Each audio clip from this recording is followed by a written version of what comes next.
If you're a service provider making an impact, by now you've probably met with clients or audience members who have insulted you, demanded more from you than what they've agreed to or paid for, have disrespected your time, or have not followed through with their own responsibility in the deal that was made. However, being available as a provider does not mean being a people pleaser or an emotional punching bag just so you can get or keep a client. Here's how to stay emotionally intelligent and true to your own worth when a client gets difficult. And if you stick around to the end, I'll share with you the most effective action I take to turn around bad situations quick while keeping up high self-esteem. For those of you who are new here, my name is Andrew Bloom. I'm an accountant who focuses on bookkeeping for solopreneurs and small businesses. I'm also a PhD student in business with a concentration in accounting. If you want to know more about the services I provide, head on over to profitlogic.com, and there you can even schedule a free call with me to discover how I can help your business succeed. All right, now let's build up your self-respect and upgrade your inner stability toolkit. Number one, reflect before you respond. When a client's request doesn't feel right to you or their tone gets edgy, pause. The time you need to pause is very individual and based on how quick your nervous system resets after getting jolted. It could mean taking a quick minute to take 3 deep breaths, or it could mean walking away from the conversation for a few hours or even days before responding. If the situation is particularly emotional for you, I highly recommend processing the experience with a mentor or friend whose opinion you trust. Notice your emotions, list the reasons why this interaction isn't feeling good, and take some time to see it from their point of view as well. You want to be sure to notice what your side of the road is. Where did you show up or not show up? Was your own communication unclear, or did you fail to serve this client in the past? If you did do an injustice, be sure to take ownership of it and address that with sincere apology and effort to make the situation right.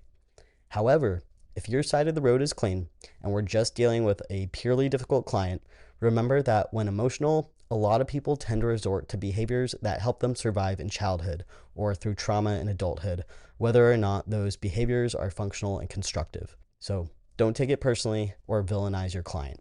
Stay reasonable and ground yourself in stability and responsibility. The key is to not match the client's energy when you do respond.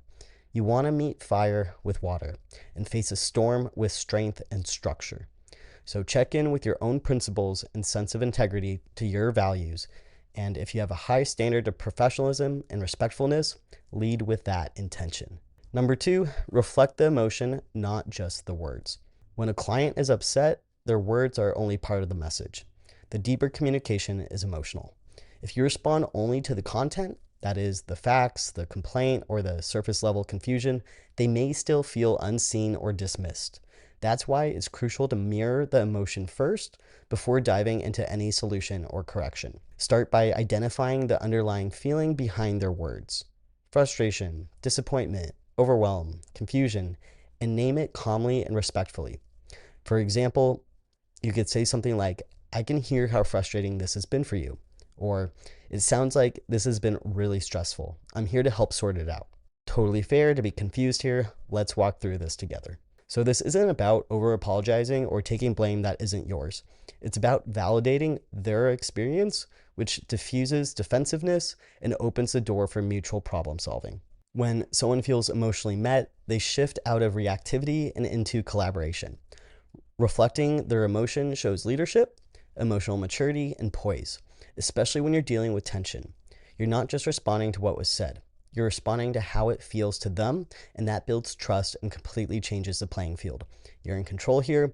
You have the ability to bring this situation to a positive conclusion and trust in yourself to get to that point, even if it's going to be uncomfortable along the way. And number three, recognize that your boundary is a service and increases your value.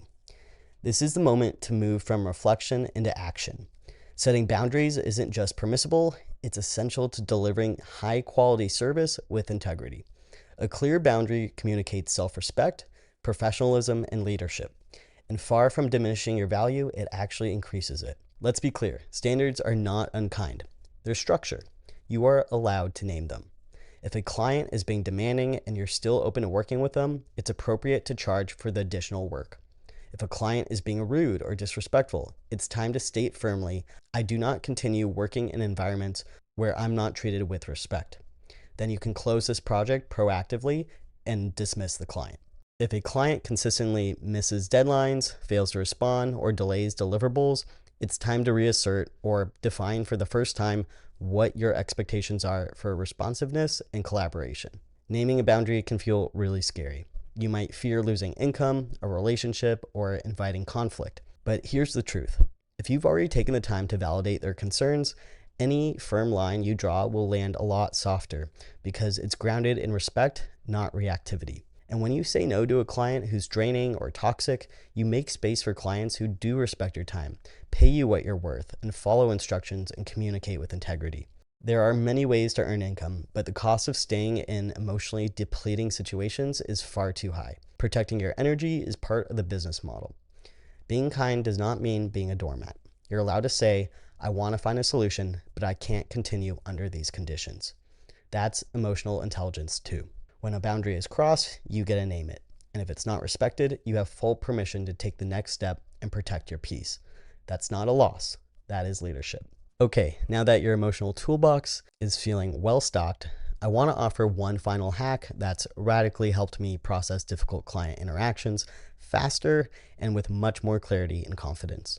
This is a tool I've also been using a lot lately, especially as I re-enter the dating world and navigate the emotions that come with vulnerability, such as fear of rejection, blind spots that emerge when there's lust, and the confusion of early stage connection.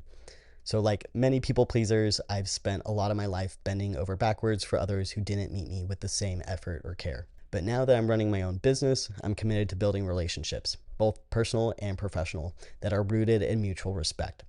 So I'm learning to take responsibility for my needs, communicate boundaries clearly, and protect my energy with intention. And here's what's helping me the most when I feel overwhelmed or emotionally tangled. So right now, I'm turning to ChatGPT. What I do when I use this bot, I explain exactly what happened in a neutral courtroom style way, just the facts. Then I'll name everything I'm feeling, especially the fears, even the messy or irrational ones. From there, I ask ChatGPT to help me with one or more of the following, such as summarize what's going on in a clear, non-judgmental way, ask questions to help me reflect more deeply and uncover hidden layers, or create a game plan, such as identifying the next best step or crafting a response that honors my values and boundaries. The impact has been remarkable. Even though ChatGPT often nudges me towards naming a boundary sooner than my fear would prefer, I found I can still reword the message into something firm and kind, something that feels like me. And you know what happened after I sent a recent scary boundary setting message? The other person not only apologized, they acknowledged my need with care and maturity. But even more powerful than their response was the way I felt afterwards, which was grounded, proud, and I had more self-respect than I ever had before. That feeling, the one where you get back yourself fully, it's gold. It's the kind of quiet confidence that builds momentum for bigger and braver moves in your business, relationships, and your life. I'll note that ChatGPT should not replace your professional therapist. There are far more meaningful benefits to be had from working with a live human being over the long run than trying to talk to a computer. But for these moments that hit you out of nowhere long before your next therapy session, it can be really clutch for getting through a difficult situation with grace, integrity, and minimized damage. Emotional intelligence doesn't mean tolerating bad behavior. It means showing up with clarity, calm, and care without self-abandoning. That's how real professionals lead.